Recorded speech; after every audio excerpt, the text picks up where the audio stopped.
अस्सलाम वालेकुम dear class 10th students. उम्मीद है आप लोग सब खैरियत से होंगे और आपकी जो न्यू क्लासेस हैं वो अब अच्छे से चल रही होंगी। तो इस वीडियो में हम जो केमिस्ट्री की न्यू बुक है ना, नेशनल बुक फाउंडेशन की, इसका यूनिट 2 जो है, जो ऑलरेडी हम डिस्कस आउट कर चुके हैं, इसकी जो एक्सरसाइज है मैटर जो यूनिट 2 है, इसको कम्प्लीटली सॉर्ट आउट करेंगे। तो मूव करते हैं वीडियो की तरफ। एक्सरसाइज में स्टार्ट में जो मल्टीपल चॉइस क्वेश्चंस हैं, इसमें जो फर्स्ट स्टेटमेंट है, what happens to the internal energy of a substance during melting. तो किसी भी मैटर में या मटेरियल में अंदरूनी जो इंटरनल एनर्जी है उसमें पिघलने के ना मेल्टिंग के दौरान क्या होता है। तो इसका जो आंसर है, इसका इट इंक्रीजेज, ये वाली जो ऑप्शन है ये सिलेक्ट करनी है, ये बढ़ती है। तो इसका रीज़न जो है ना, during melting particles absorb heat energy. तो जब भी मेल्टिंग का प्रोसेस होता है तो पार्टिकल्स जो होते हैं वो हीट एनर्जी को एब्जॉर्ब करते हैं, so their internal energy increases. इस वजह से उनकी जो इंटरनल एनर्जी है वो इंक्रीज हो जाती है। सेकंड जो स्टेटमेंट है, which process involves a solid turning directly into a gas. तो कौन सा जो अमल है जिसमें सॉलिड जो है वो बराह रास्त डायरेक्टली जो है वो गैस में तब्दील हो जाता है। तो इसमें सब्लिमेशन वाली जो ऑप्शन है ये सिलेक्ट करनी है, और इसका रीज़न जो है, sublimation is the direct change of a solid to a gas without becoming a liquid. तो सब्लिमेशन वो प्रोसेस है या वो अमल है जिसमें कोई सॉलिड जो है वो बराह रास्त यानी डायरेक्टली गैस में तब्दील हो जाता है बगैर माया फॉर्म में आए हुए। थर्ड जो स्टेटमेंट है, बॉइलिंग अकर्स एट, जो उबलने का अमल है या बॉइलिंग का जो अमल है ये कब होता है। इसका जो ये स्टेटमेंट है ना, अ फिक्स्ड टेम्परेचर, तो ये वाली जो ऑप्शन है ये सिलेक्ट करनी है। तो boiling always occurs at a specific fixed temperature called the boiling point. तो ये जो बॉइलिंग का अमल है ये हमेशा एक मुकर्रर यानी ख़ास दर्जा हरारत पर होता है, जिसे फिर बॉइलिंग पॉइंट कहते हैं। नेक्स्ट जो स्टेटमेंट है, during condensation the particles in a gas. तो जब ये कंडेंसेशन का प्रोसेस होता है तो गैस के जो पार्टिकल्स हैं वो क्या करते हैं, इसमें lose energy and move slower. तो ये अपनी एनर्जी को लूज़ करते हैं और मूवमेंट इनकी स्लो हो जाती है। ये वाली ऑप्शन सेलेक्ट करनी है। इसका रीज़न जो है, in condensation gas particles lose heat energy and slow down to become a liquid. तो ये जो प्रोसेस है ना कंडेंसेशन का, इसके दौरान जो गैस के पार्टिकल्स हैं वो अपने एनर्जी को लूज़ कर देते हैं, खो देते हैं, और जो लिक्विड बनने के लिए ना वो क्या कर लेते हैं, वो थोड़े स्लो डाउन हो जाते हैं। नेक्स्ट जो स्टेटमेंट है, which law states that the volume of a gas is directly proportional to its temperature at constant pressure। तो कौन सा जो लॉ है वो बयान करता है कि जो गैस का वॉल्यूम है मुस्तकिल दबाव पर ना, जो कांस्टेंट प्रेशर पर उसके टेम्परेचर के साथ बराह रास्त तनासुब रखता है या डायरेक्ट रिलेशन रखता है। तो ये एक्चुअली चार्ल्स लॉ है, ये वाली ऑप्शन सेलेक्ट करनी है। और इसका रीज़न जो है, Charles law states that at constant pressure volume increases with temperature. तो इस कानून में क्या है कि जब अगर कांस्टेंट है ना प्रेशर, उस पर गैस का जो वॉल्यूम है वो टेम्परेचर बढ़ने के साथ साथ बढ़ता है यानी इंक्रीज होता है। नेक्स्ट जो स्टेटमेंट है, evaporation differs from boiling because. तो ये जो एवेपोरेशन का प्रोसेस है ये बॉइलिंग के अमल से कैसे मुख्तलिफ है। इसका जो आंसर है ना, evaporation occurs at the surface of a liquid at any temperature. ये वाली ऑप्शन जो ये सिलेक्ट करनी है, यानी एवेपोरेशन का जो अमल है या प्रोसेस है वो लिक्विड की सरफेस के ऊपर किसी भी टेम्परेचर पे, कोई भी टेम्परेचर हो ना, उस पर होता है। और इसका जो रीज़न है कि evaporation happens only at surface and at any temperature, not just at the boiling point. तो ये जो एवेपोरेशन बन का जो प्रोसेस है ये सिर्फ सरफेस एरिया पे होता है और किसी भी टेम्परेचर पर हो सकता है, ये सिर्फ जो है ना बॉइलिंग पॉइंट पर नहीं होता। नेक्स्ट जो स्टेटमेंट है, according to kinetic particle theory the pressure of a gas increases when. तो काइनेटिक पार्टिकुलर थ्योरी के मुताबिक ना गैस का जो प्रेशर है वो कब बढ़ता है। इसका जो आंसर है, द टेम्परेचर इंक्रीजेज। तो टेम्परेचर बढ़ता है जब भी, यानी जब जब टेम्परेचर इंक्रीज होता है। ये वाली ऑप्शन जो है ये सिलेक्ट करनी है। इसका रीज़न है ना, when temperature increases gas particles move faster and collide more increasing pressure. ना तो जो जो टेम्परेचर बढ़ता है गैस के पार्टिकल तेज़ी से मूवमेंट करते हैं और ज़्यादा कोलाइड करते हैं, जिससे क्या होगा, प्रेशर जो है वो बढ़ जाता है। तो which factor affects the rate of diffusion of gases. तो कौन सा जो फैक्टर है या आंसर है जो गैसों के डिफ्यूजन के लिए ना उसके रेट को मुतासिर करता है। तो इसमें ना ये ए और बी दोनों ही सूटेबल है, ये वाली ऑप्शन लगानी है, यानी मॉलिक्यूलर मास भी और टेम्परेचर ये दोनों जो हैं ये उसमें ना जब होता है डिफ्यूजन का प्रोसेस तो उसको इफ़ेक्ट करते हैं। इसका रीज़न है द रेट ऑफ डिफ्यूजन जो है ये डिपेंड करता है both molecular mass and temperature. तो गैस में डिफ्यूजन की जो शरह है ना, रेशियो जो है वो मॉलिक्यूलर मास और टेम्परेचर दोनों पर मुनहसर होती है। नेक्स्ट जो स्टेटमेंट है, solid air fresheners use the process of. तो सॉलिड एयर फ्रेशनर किस अमल का इस्तेमाल करते हैं, तो इसमें सब्लिमेशन का प्रोसेस यूज़ होता है।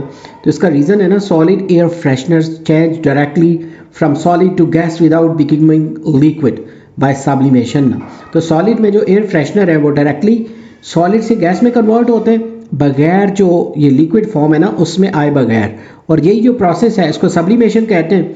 नेक्स्ट जो स्टेटमेंट है, the diffusion of medicine in the body is important because.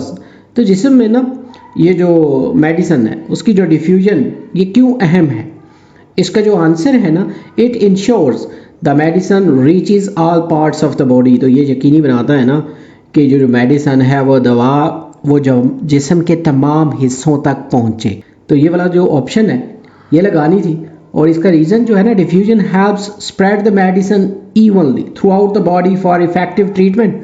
तो ये जो डिफ्यूजन का प्रोसेस है दवा को जिस्म के तमाम हिस्सों में ना यकसा तौर पर फैलने में मदद देता है ताकि मुअस्सर तरीके से इलाज हो सके।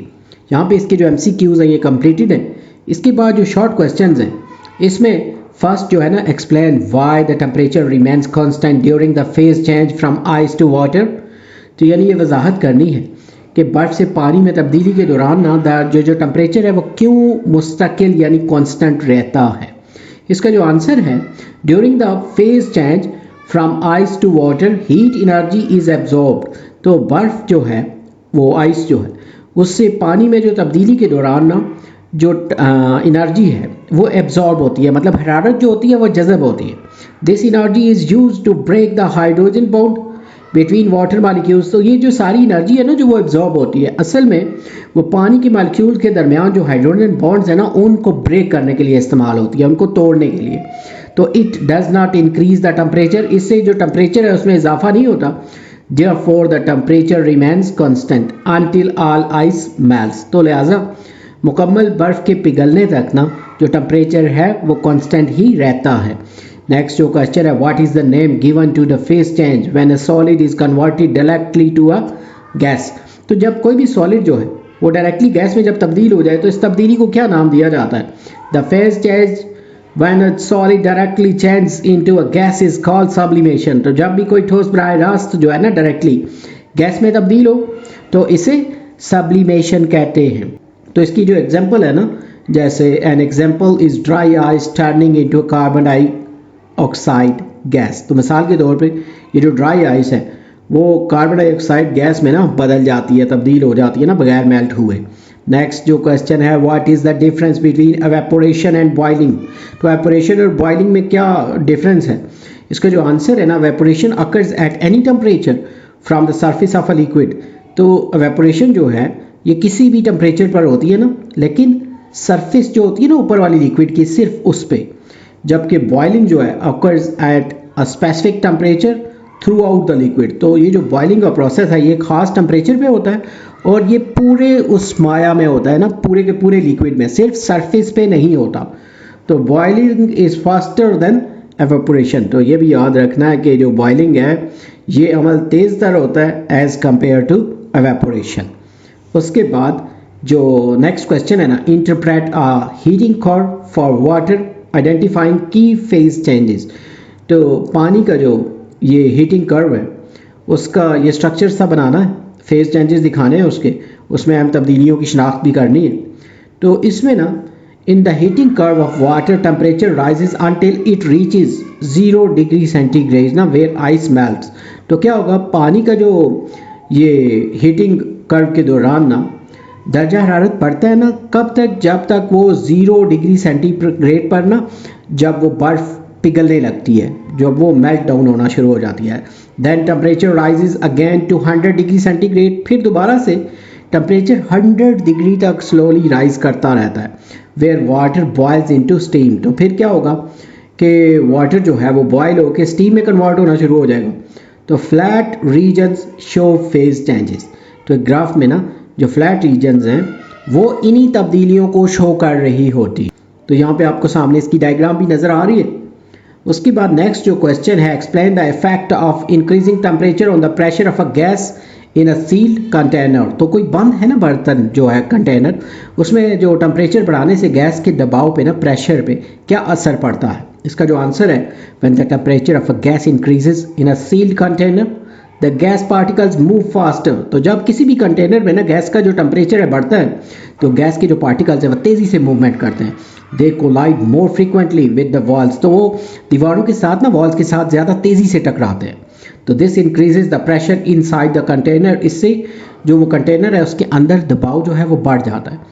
तो how does increasing the external pressure affect the boiling point of a liquid. तो जो एक्सटर्नल प्रेशर है ना, जो बैरूनी दबाव होता है, बढ़ाने से, उसको इंक्रीज करने से जो लिक्विड है उसकी बॉइलिंग पॉइंट वाले नुक्ते पर ना क्या असर पड़ता है, यानी बॉइलिंग पॉइंट पे क्या असर पड़ता है। इसका जो आंसर है ना, increasing external pressure raises the boiling point of a liquid. तो एक्सटर्नल प्रेशर बढ़ाने से क्या होगा कि लिक्विड का जो बॉइलिंग पॉइंट है ना वो बढ़ जाता है। तो liquid requires more heat to boil, यानी जो वो लिक्विड है उसको ज़्यादा हीट की ज़रूरत होगी बॉयल होने के लिए। फिर नेक्स्ट में जैसे describe how molecular mass influences the rate of diffusion. तो बयान करना है किस तरह जो मॉलिक्यूलर मैस है ये डिफ्यूजन की जो रेट है ना या उसकी रफ्तार है उस पर असरअंदाज होती है। इसका जो आंसर है ना, lighter molecules diffuse faster because they move more quickly. तो जो हल्के वाले हैं ना मॉलिक्यूल्स, लाइटर मॉलिक्यूल्स, वो ज़्यादा तेज़ी से जो उनमें डिफ्यूजन का प्रोसेस होता है क्योंकि वो तेज़ मूवमेंट करते हैं। Heavier molecules diffuse slower. तो जिनका थोड़ा हैवी वेट मॉलिक्यूल्स हैं उनमें डिफ्यूजन स्लोअर होती है। तो 10 molecular mass inversely affects diffusion rate. तो ऐसा क्या है कि ये जो मॉलिक्यूलर मैस है ये डिफ्यूजन को इन्वर्सली असर डालती है। मतलब जब मॉलिक्यूलर मैस ज़्यादा होगा तो डिफ्यूजन का रेट स्लो होगा। नेक्स्ट जो क्वेश्चन है, give an example of sublimation and explain it's practical application. तो सब्लिमेशन की एक मिसाल देनी है और इसका अमली इस्तेमाल बयान करना है। तो इसका ना आंसर जो है, dry ice sublimates directly into carbon dioxide gas. तो ड्राई आइस जो है वो सब्लिमेशन के प्रोसेस से डायरेक्टली कार्बन डाइऑक्साइड गैस में कन्वर्ट हो जाती है। और इसका यूज़ जो है, it is used for creating fog effects in theatres and concerts. तो थिएटर्स वगैरह जो हैं और कॉन्सर्ट्स जो होते हैं, जैसे लाइव कॉन्सर्ट्स वगैरह होते हैं ना, ये सिंगर वगैरह जहाँ आए होते हैं, तो वहाँ पे क्या होता है, वहाँ पे एक तरह का फोगी इफेक्ट ना, जैसे धुआं या धुंध टाइप के असरात पैदा करने के लिए ना इसको यूज़ किया जाता है। नेक्स्ट जो क्वेश्चन है, why is the diffusion of gases faster at higher temperature. तो ज़्यादा दर्जा हरारत के टेम्परेचर पे गैसों में डिफ्यूजन की जो रफ्तार है ना या उसकी स्पीड जो है या उसकी जो रेशो है वो ज़्यादा क्यों होती है। तो at higher temperature gas particles have more kinetic energy. तो ज़्यादा टेम्परेचर पर गैस के जो पार्टिकल्स के पास ज़्यादा काइनेटिक एनर्जी होती है, यानी उनकी मूवमेंट तेज़ होती है। They move faster and spread quickly. तो वो तेज़ी से हरकत करते हैं और स्प्रेड आउट हो जाते हैं, जल्दी से फैल जाते हैं। दस डिफ्यूजन हैपन्स फास्टर। तो लिहाजा इस वजह से डिफ्यूजन का अमल जो है ना वो तेज़ होता है। नेक्स्ट जो क्वेश्चन है, how does Avogadro's law relate to the volume and number of moles of gas. Avogadro's law के मुताबिक ना गैस के वॉल्यूम और मोल्स की तादाद, इनका आपस में कैसे ताल्लुक है। तो इसका जो आंसर है, Avogadro's law states that equal volumes of gases at same temperature and pressure contain equal number of molecules। तो Avogadro's law में क्या है कि एक जैसे टेम्परेचर पे और जो प्रेशर पर जो गैसेस हैं उनके इक्वल जो वॉल्यूम में ना मॉलिक्यूल्स की तादाद बराबर होती है। मॉलिक्यूल्स का नंबरिंग जो है वो इक्वल होती है। Thus volume is directly proportional to number of moles. यानी वॉल्यूम का जो डायरेक्ट रिलेशन है वो मोल्स के साथ, यानी जितने ज़्यादा नंबर ऑफ पार्टिकल्स होंगे यानी मोल्स उतने ज़्यादा होंगे ना, तो उतना ही ज़्यादा वॉल्यूम होगा। नेक्स्ट में ये जो कुछ लॉन्ग क्वेश्चंस हैं, इसमें फर्स्ट जो क्वेश्चन है, describe in detail the kinetic particle theory and how it explain the phase changes of melting, freezing, boiling and condensation. तो ये जो काइनेटिक पार्टिकल थ्योरी है उसकी थोड़ी वजाहत करनी है और ये किस तरह ना मेल्टिंग, उसके बाद जो फ्रीजिंग और बॉइलिंग और कंडेंसेशन की तब्दीलियों को बयान करता है। इसको थोड़ा शॉर्टली एक्सप्लेन किया है क्योंकि हमने चैप्टर में इसको कम्प्लीटली डिस्कस आउट किया था, लेकिन ये गाइडलाइंस हैं, आप इनको प्रोलॉन्ग कर सकते हैं क्वेश्चंस के आंसर को। तो इसमें ये जो आंसर है, the kinetic particle theory explain that all matter is made up of tiny particle. तो ये जो काइनेटिक पार्टिकल थ्योरी है ये बताती है ना कि तमाम जो मटेरियल्स हैं वो छोटे छोटे टाइनी पार्टिकल्स पर मुश्तमिल होता है। तो these particles are always in motion, और ये सारे पार्टिकल्स हमेशा मूवमेंट में रहते हैं। When a solid melts particles gain energy and move faster overcoming their fixed positions. तो जब कोई सॉलिड जो है वो मेल्ट डाउन होता है तो क्या होता है कि उसकी जो पार्टिकल्स हैं वो एनर्जी हासिल करते हैं और तेज़ी से फिर मूवमेंट करते हैं और अपनी जो उनकी स्पेसिफिक प्लेस है ना उसको छोड़ देते हैं, यानी वहाँ से वो रिमूव आउट हो जाते हैं। व्हेन अ लिक्विड फ्रीजेस, जब भी कोई लिक्विड जो है फ्रीज होता है तो particles lose energy and become closely packed. तो जब भी कोई लिक्विड जो है वो मतलब जम जाता है ना, यानी फ्रीज हो जाता है, तो उससे क्या होगा कि उस टाइम जो उसकी पार्टिकल्स हैं वो अपनी एनर्जी को लूज कर देते हैं, मतलब खो देते हैं और एक दूसरे के करीब करीब हो जाते हैं। तो during boiling particles gain enough energy to break free from the liquid surface. तो बॉइलिंग के दौरान जो क्या होगा कि जो पार्टिकल्स हैं वो इतनी तवानाई गेन कर लेते हैं, हासिल कर लेते हैं कि लिक्विड की सरफेस से, उसकी सतह से निकल जाते हैं, यानी एस्केप कर लेते हैं।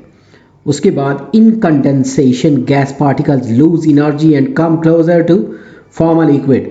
तो कंडेंसेशन में क्या होगा कि गैस के पार्टिकल्स जो हैं वो एनर्जी खो के ना लूज करके करीब आ जाते हैं और फिर वो क्या हो जाता है, उनसे लिक्विड फॉर्म में कन्वर्ट हो जाते हैं। तो 10 phase changes depend on energy changes in particles. तो लिहाजा ये जो फेज चेंजेस है उसकी तब्दीली जो है पार्टिकल्स में जो एनर्जी की तब्दीली पर मुनहसर होती है। नेक्स्ट जो question, interpret a cooling curve identifying and explaining the significance of the flat regions on the curve. तो ये जो फ्लैट ये कूलिंग कर्व्स है इसकी वजाहत करनी है और इसकी जो फ्लैट हिस्से हैं ना सीधे वाले, उनकी जो अहमियत है वो बतानी है, उनकी सिग्निफिकेंस बतानी है। तो अ cooling curve shows how the temperature of a substance decrease over time. तो कूलिंग कर्व जो है इसका जो ग्राफ होता है ना वो दिखाता है कि वक्त के साथ, टाइम के साथ किसी मटेरियल का जो टेम्परेचर वो कैसे कम हो। तो the curve slopes down as the substance cools. तो जब भी ये जो मटेरियल है, मैटर है, वो ठंडा होता है तो ग्राफ नीचे की तरफ झुकता है ना, उसका कर्व नीचे की तरफ हो जाता है। तो flat regions represent phase changes where temperature remains constant. तो ये जो फ्लैट रीजन्स हैं, खमदार जो हिस्से हैं, वो मकाम है ना, यानी वो पॉइंट्स हैं जहाँ तब्दीली यानी फेज चेंज हो रही होती है और उसमें टेम्परेचर जो है वो मुस्तकिल ही रहता है, वो तब्दील नहीं होता। For example when a liquid फ्रीजेज into a solid heat energy is lost but the temperature stays the same until freezing is complete। तो मिसाल के तौर पे जब कोई जो लिक्विड है वो सॉलिड में मतलब कन्वर्ट होता है, जम जाता है, तो उससे क्या होगी, जो भी उसके अंदर हीट थी ना वो लूज़ हो जाती है, ज़ाया हो जाती है, लेकिन जो टेम्परेचर है उस वक्त तक मतलब स्टेबल रहता है जब तक जमने का अमल जो या फ्रीजिंग का अमल है वो कंप्लीट नहीं हो जाता। तो flat regions are important because they show phase changes.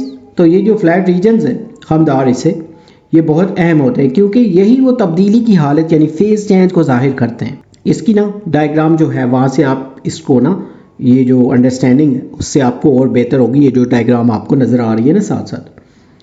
फिर नेक्स्ट जो क्वेश्चन है, explain how diffusion works in gases and discuss the factor affecting the rate of diffusion including molecular mass and temperature. तो वजाहत करनी है कि diffusion जो है ना गैसों में कैसे होती है ये, और वो अवामिल बयान करने जो डिफ्यूजन की जो रेट है ना, ये रफ्तार है, उस पर असरअंदाज होते हैं जिसमें ये जो मॉलिक्यूलर मास और टेम्परेचर शामिल हैं।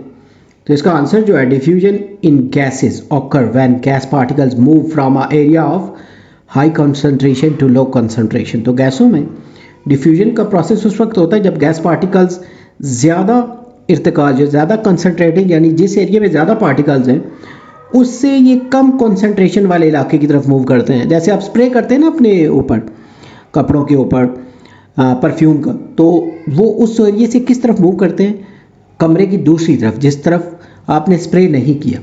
तो सेम फिनोमेना यहाँ पे यूज़ होता है। तो particles move randomly and spread out to fill the space evenly. तो जो पार्टिकल्स होते हैं वो रैंडमली मूवमेंट करते हैं और पूरी जगह पे यकसा तौर पे उस सारे एरिया को भर देते हैं। Temperature affects diffusion because higher temperature increases particle speed. तो यहाँ पे टेम्परेचर वो मतलब डिफ्यूजन पर असर डालता है, क्योंकि जो ज़्यादा टेम्परेचर है वो पार्टिकल की रफ्तार बढ़ाता है। Higher temperature means faster diffusion, यानी ज़्यादा टेम्परेचर का क्या मतलब है, तेज़ डिफ्यूजन का प्रोसेस हो रहा है। तो molecular mass also affect diffusion, तो मॉलिक्यूलर मैस भी अफेक्ट करता है, असर डालता है डिफ्यूजन पे। तो लाइटर मॉलिक्यूल्स डिफ्यूज फास्टर, यानी जो हल्के मॉलिक्यूल्स हैं ना, लाइट मॉलिक्यूल्स, उनमें डिफ्यूजन फास्ट होती है, जबकि जो हैवियर मॉलिक्यूल्स हैं डिफ्यूज स्लोअर, वहाँ पे डिफ्यूजन का प्रोसेस जो ज़्यादा हैवी मॉलिक्यूल्स हैं जिनका मैस ज़्यादा है उसमें डिफ्यूजन स्लोअर होती है। इसके बाद में ये जो थिंक टैंक है ना exercise, analyse the impact of altitude on boiling point of water and how it affects cooking times, provide a detailed explanation based on kinetic particle theory and external pressure. तो ये जो altitude है इसका पानी के boiling temperature पर क्या असर पड़ता है, और ये खाने जो नहीं है वो उसके वक्त को कैसे मुतासर करता है ना, कुकिंग ऑफ फूड का। तो काइनेटिक पार्टिकल थ्योरी और जो एक्सटर्नल प्रेशर है ना उसको सामने रखते हुए ना इसके बारे में वजाहत करनी है।